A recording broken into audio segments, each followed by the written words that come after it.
Hadi koş oğlum benim güzel oğlum bir tanem hadi koş.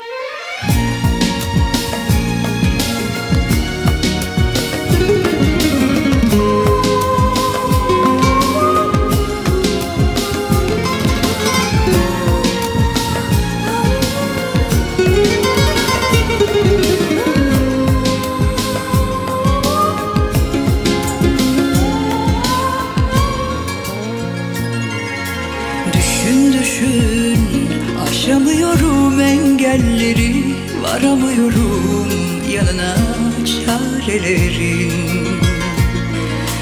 Yıkıldılar, göremiyorum enginleri, gidemiyorum bırakıp uzaklara.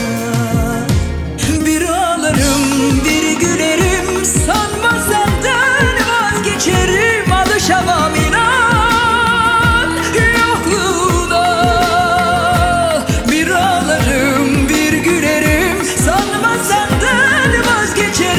Alışamam inan yokluğuna. Eğlen güzelim gününü gün et, ben vazgeçmişken eğlen. Karaları ben bağlarım, sen de vakit çok erken. Eğlen güzelim gününü gün et, ben vazgeçmişken eğlen. Karaları ben bağlarım, sen de vakit çok erken.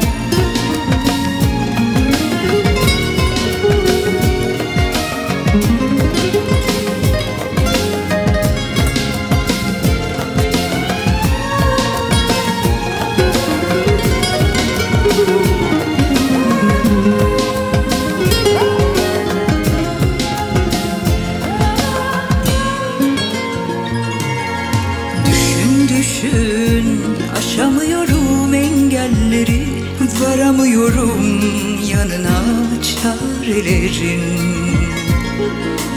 Yıkıldılar, göremiyorum enginleri, gidemiyorum bırakıp uzaklara.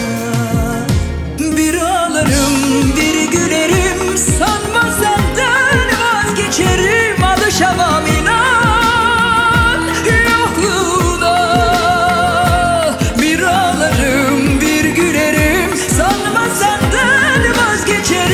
Alışamam inan yokluğuna.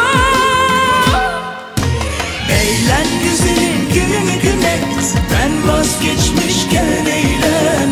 Karaları ben bağlarım, sen de vakit